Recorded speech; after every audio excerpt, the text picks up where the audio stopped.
right, so hey everyone, and thanks for staying so long. I know it's kind of late and super excited to be kind of in-person meeting. We'll start with a question that we brought, but please feel free to jump in and ask whatever you want. It's basically for you. So if you have any questions or on top of the question that we ask, or just you want to add your own question, just feel free to jump in and ask them. Cool. So the first question is for Evgeny. Do you have any cases when you modify the training data set without changing the model in order to change your product behavior? Hi. Yes. So we are in Tabula.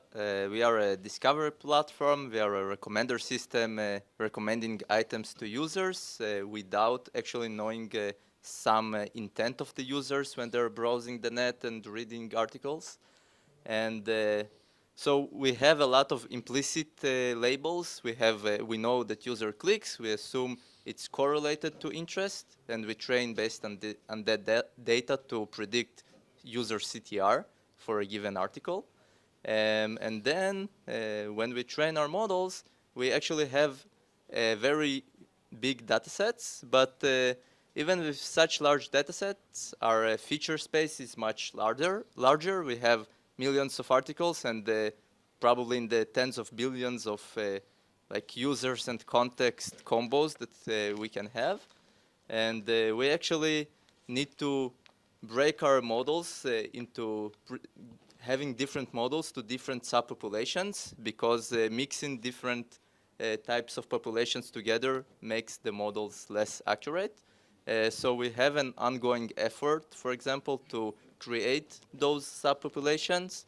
It used to be rule-based. Now it's mostly based on connectivity networks that we are finding communities based on different websites that users are browsing and creating networks such that. So yeah, so we are basically changing the mix of traffic, and that's one example of stuff that we do without changing the model that gave a lot of boost to our models.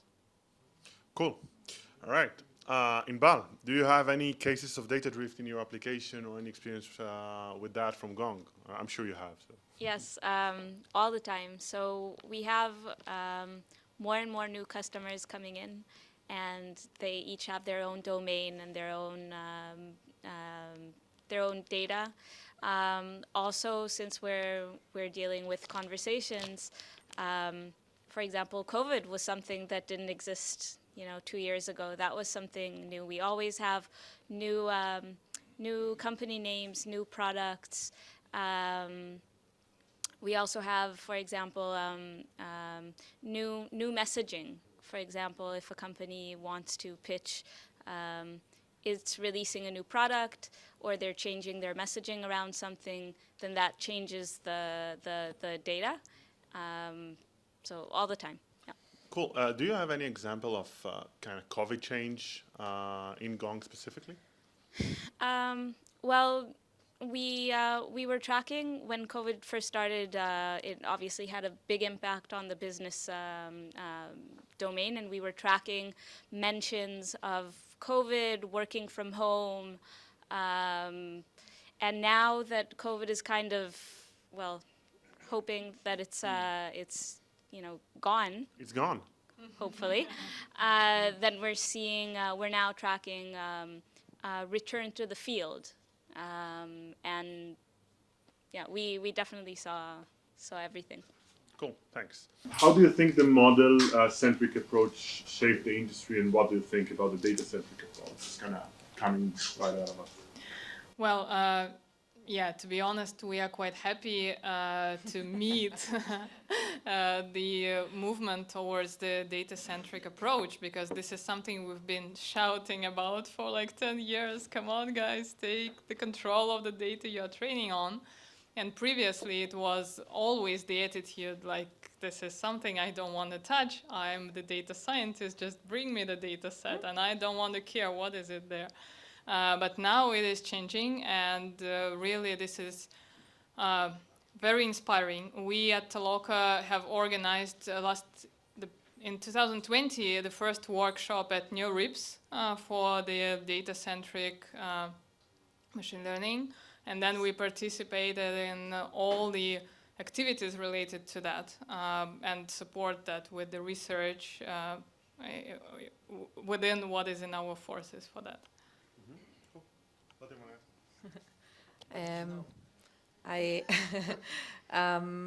ask? At DataGen, we're like you said, we're super excited about the fact that people are now starting to see the value in the data-centric approach.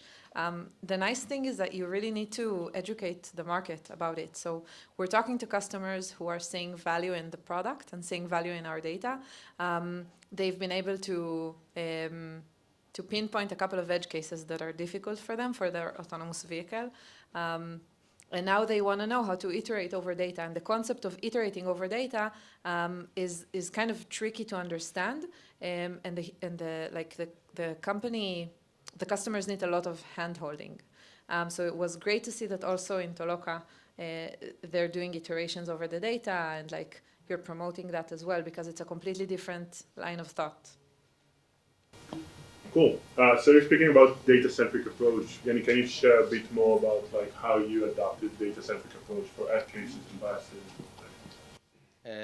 Sure. So we have, like I discussed earlier, that we have our CTR model, and so we also have a CVR model, which we are basically. Can you explain a bit about CTR Yeah. versus R? So the CTR, we are estimating the click-through rate, the probability a user will clicks on some item, and then we actually follow what's happening after the click, whether this user, when he's on the advertiser websites, whether he does what the advertiser wants him to do, a purchase, leave some details, or maybe just stay on the site for 10 seconds. Anything like that, then it would be considered a conversion for the advertiser. So we have a model that estimates the probability of conversion given a click. But as all models, this model as well is biased towards the more popular advertisers that we have. So the ones that we have a lot of that data about, then the model will be more accurate on. But we actually can't really allow it. Like we want to generalize from different advertisers, but we can have one advertiser or a few big ones to like hover all over our data. So one of the solution that we use was stratification by advertiser. So we have each advertiser has a balanced data set, and they are all relatively on the same scale. So that they will learn from each other, but they will not be biased towards some specific ones. So this is like one big example that we have. Cool. Here's a question that I really love. So can you share any experience you may have with human error in data labeling and annotation? I actually don't have, because we don't have human labelers. For humans at all? Yes. I'm the most advanced synthetic worker we have. As I mentioned during my talk, our NLP annotation tasks are really difficult. I used to, before we scaled up and we built our in-house labeling team, I labeled myself for one of the models, and it was amazing that I would kind of take a look at, I would analyze the model errors, and I would see that I didn't agree with myself from a few weeks ago. And this happens often, and I don't label anymore, but I do look into what my model is doing, what does my data look like, and yeah, it's super difficult. I mean, it could be an error on Monday, and then it could be correct on Tuesday, and it's all very confusing. Cool. Okay, anything did you want to add to that? I can just share that synthetic data also makes some errors sometimes. Not in production though. Like we have a playground where we test all sorts of things out, and we do have a Slack channel called Haunted House, in which we share all of the freaks of nature that synthetic data has. So it's not funny human annotations, but it's funny synthetic annotations of like jaws that are separated from the face, or like the tongue and the eyebrows are the same segment, or any types of funny synthetic annotations. Unique. Right, so Unique. Yeah. Unique Let's indeed. go to the other side. So anything that annotators made you kind of notice in your data, any interesting items from that? I really have the recent example, which I find very, very interesting. One of the requesters on Taloka platform, which is a very big Chinese e-commerce player. They are setting up the moderation pipelines, and they are setting it on different geographies and different languages. And what is everybody who starts using Taloka sees the speed of the feedback you receive from the Talokers if something goes wrong. If your guideline is unclear or some problem with a task or something, you would immediately get feedback in your messaging system. And what they have noticed is the different approach, I'm sorry, towards porn and erotic content between people from China and people from Europe. They had cases of anime, like animated stuff that looked really, really hot to European people. But for like Chinese people, it was like, of course it's not porn, it's animated.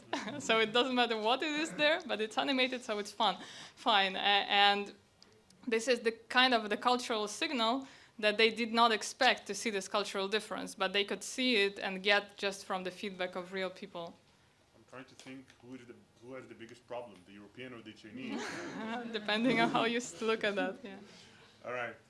And in terms of GDPR and right to be forgotten and all this kind of very gray and fun part, how do you handle that? Indeed, there is a lot. There are lots of efforts applied to be compliant with all the regulations. So we recently obtained the ISO certification for security, and we are in the way of obtaining all the other certificates, which are for covering all the geographies. We definitely follow the right to be forgotten and the ability to remove the content either automatically or just proactively by the requester whenever it is needed. So yeah, we invest a lot in that because it is important. Cool. If I can add, this is one of the biggest strengths of synthetic data, is the fact that you can. Sorry, I know, I sound like a commercial. No, but really, if you need a huge data set for facial recognition, they don't have to be real people. And this is something that you start to see more and more with guns like generative adversarial networks, not guns, like machine guns. Speech technology done. And the good thing is that at Datagen we also comply to these standards because our identities, the humans that we generate, are based on real life actors behind the scene, because you need to generate this huge amount of synthetic people based on a couple of real people. That's the way to build a model. And of course, one of the things that we are required to specify is to make sure that the generated synthetic people aren't too similar to the original models in order to be for the purposes of DID. So it's relevant also for synthetic data. I could say that we need to refresh our data sets from time to time. We have data retention policies, the right to be forgotten, and so every once in a while we kind of refresh the data sets. We have systems in place to track what data is labeled in which data set, and it can be deleted on request. It's a big pain, but we take it really seriously. Cool. So if you're already holding the mic, so how do you manage kind of to how you make sure that your data is diverse and unbiased? What a sight. Well, yeah. That's a very good question. So in terms of stratifying by different segments, we do that. We stratify by companies. We make sure we cover as much as possible different industries. We also look at the latent space, at the embedding space, be it images or text or whatever it is that whatever data we're looking at. And we try to kind of cover the space as much as possible. I'm drifting into active learning, right? There's exploration and exploitation, so we balance that out. Yeah. Anyone add something? Yeah, sure. So we actually like have a lot of effort in the field. Like we spending a lot of money on getting more exploration because like we suffer a lot from selection bias, which means that basically we are learning based on our own data that was a result of our own recommender system. So if we change the model, the data will change, and if the data that we have is affecting the next model. So we are making sure that we are diverse by giving random or semi-random items to different people to make sure that we have a lot of diverse data. And also, like I've discussed earlier, that we have the CVR model that is basically trained on clicked data to see if the clicks are conversion, but it's being used for all the pages that we have, whether they were clicked or not clicked. So we actually now in an effort that we want to use page views that were not clicked in training the CVR model as well, although they don't have labels, like leveraging a self-supervised learning approach. And like, so yeah, like it's a bias that we are trying to solve now, that we are biased towards clicked data. Cool. Awesome. Okay, wanna add something? I think this is what many of the requesters of Taloka come for to our platform, is to collect as many like diverse data as possible. Either it is when some speech technology company needs different variants of Spanish pronunciation from different countries of South America. Or it is about collecting different faces, right, from people of different geographies and etc. Yeah, this is something that we see kind of an increasing trend. We see more and more of such requests to Taloka platform. Cool. All right, so last question from my end. So what is, and this is kind of to all of you except you, as you don't have humans. What is the coolest data that you, coolest or most complex data that you had to acquire? Thank you. In a way, this is quite a frequent question. Everybody asks, what is the most complex task that people are able to perform?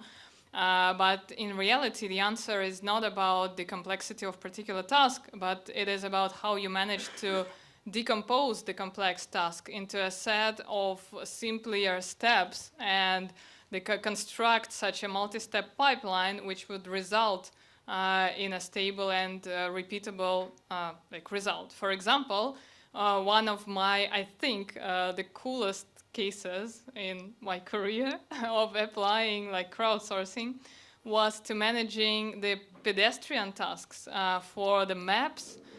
This is also quite an untrivial task. If you open, for example, Google Maps, you see many businesses there, and all they have the information about working hours, some photos, etc.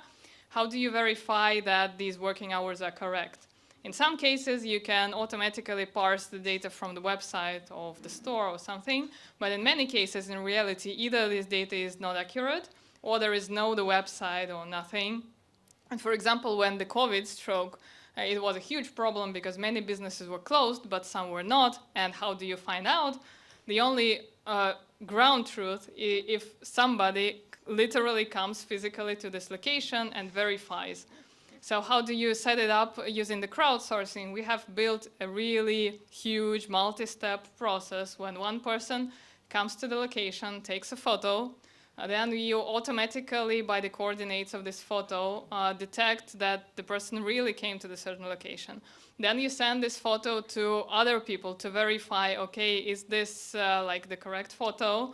Then you ask people to rewrite, for example, the working hours from the photo. Then you ask people to verify that this rewritten part was correct. Then you loop it in multiple times. And once you have created such a pipeline, you are actually able to verify, like for example, we have now 2 major map services which are using Taloka to constantly update this data, and it counts like millions of organizations every year to be verified like in this way by human. And this is, I guess, the coolest example, because we ourselves couldn't have imagined that this can be applied to like real life world. Sorry for the long answer. I have one small example. I can go back to my times doing my master's and working on NLP and not on vision. So my thesis was about sarcasm interpretation. So I built a translation system that takes sarcastic text and translates it into honest language. And it was super difficult to obtain data. It's like, oh, you look so nice. Yeah, exactly. So the data collection was about, like, I went to Twitter and collected tweets that ended with hashtag sarcasm or hashtag not really or those types of things. And then collecting the annotations, like the translations themselves, was much more difficult. And because it was smaller scale, I just went to Fiverr and I found some people and paid them to translate. And it was very, very problematic to try to explain to them what sarcasm was. So that was the hardest annotations that I encountered. Cool. So that's your time. Any questions from the audience? I have a question for Lotte. Facial expressions. Can the synthetic data handle the subtlety of facial expressions? Also, a sarcastic smile can be a range of, false smiles as well. So. I'll address it from 2 different angles. The first angle is whether it's possible to create such synthetic data. And then the second would be, can detection algorithms use synthetic data to detect sentiment? So the generation part, yes, definitely. Since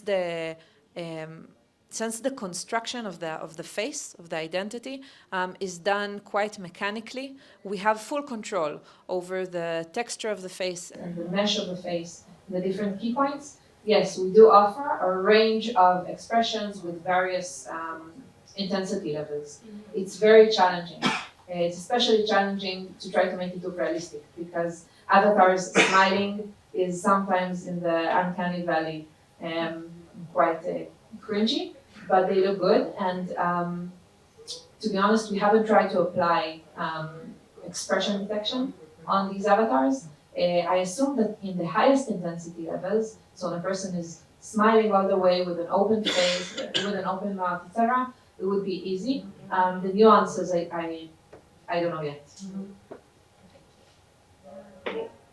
Any other questions?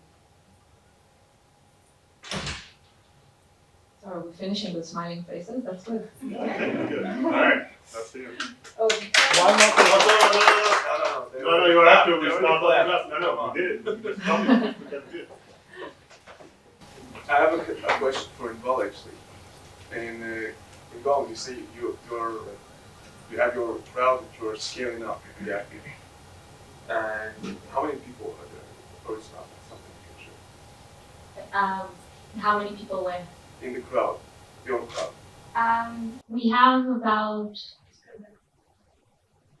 maybe a dozen in-house labelers, and we also use some external vendors for it, predominantly for ASR, speech recognition tasks. but they need to go through rings of fire for us to be able to share the data with. And no, the reason I'm asking is because Olga had the same problem when she was growing a crowd of 2,000 people, and I imagine if you were getting to that problem, We're two orders of magnitude less than 2,000. In 5 years, But I'm getting ahead of for speech recognition or more kind of technical tasks, we within the whole privacy legal constraints, we do share with external vendors. But for very kind of nuanced semantic tasks, we really need to build that knowledge in-house. Thank you. Actually, I would comment here that all the effective systems that we've seen, they quite often presume like the pyramid structure. When you have a dozen, for example, very, very trusted in-house experts who provide the benchmark, the ground truth, the training sets, verify the guidelines, etc. And then you scale it lower using the crowd, then you scale it further using automated data, and etc. And if you have this full pyramid, then you can cover practically all the cases. So I have maybe one of the last questions. We discussed today two ways to label our data. We have developers and we have synthetic data. But now we have a breakthrough technology which don't need any data at all, label data at all. I think about transformers, How have you any plans to adopt some powerful transformers into your pipelines of labeling or into your pipelines of synthetic data? Can you just explain what is transformers? Transformers, it's not like Bumblebee or Optimus Prime. Like, big machine learning models, very heavy machine learning models, which can generate a lot of data. For example, you can just Google like Delhi 2 announcement, which were a week ago. And for example, one of the most interesting papers about clip, which can make a caption for any image. And it's really very powerful. It doesn't need any level of data, and it's very good. And how you can adapt powerful this technology to your pipelines. Yeah, thank you. We've been just discussing that a lot on the break. So there would be, I think, two angles to answer. The first one is that actually all the models, no matter how powerful they are, they require control and validation. And I believe it's very important. Even if you cannot just blindly use some model, you need to have some process of constant validation, and there you would need human to random check some of the outcomes of the model to make sure that it really works well, because I think this is one of the risks of like the modern technology, that some models are applied and then everybody just forgets what it is, how it really works on the real data, what is with the data drift, and etc. This is so in a way, I think the technology would be moving towards collecting maybe smaller amounts of data, but on a larger diversity of use cases.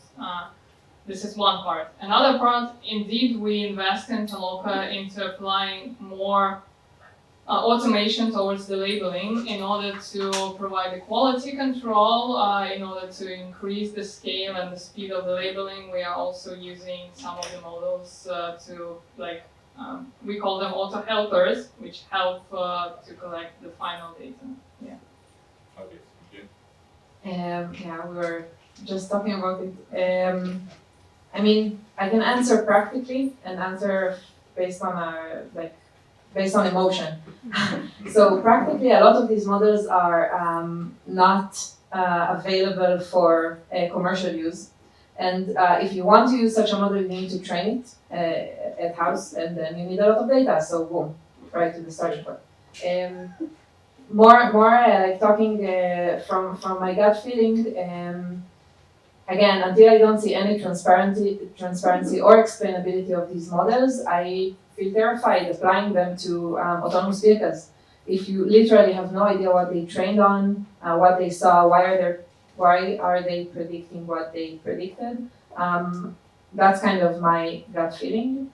And back to practicality, some of the capabilities that I showed, for example, are not possible with generative adversarial models, for example. Someone asked me over the break, why do you need such a complex 3D-based model if you can just generate random faces with guns, which is something that we see nowadays all the time? And the answer is control. With these huge models, it all boils down to the same thing, right? In these huge models, you don't have control. If I want to take a certain person and generate them old, I can also be changing their eyebrows. I have no orthogonal control of anything and no consistency of the metadata. Okay. I was not to. I didn't mean to. Sorry.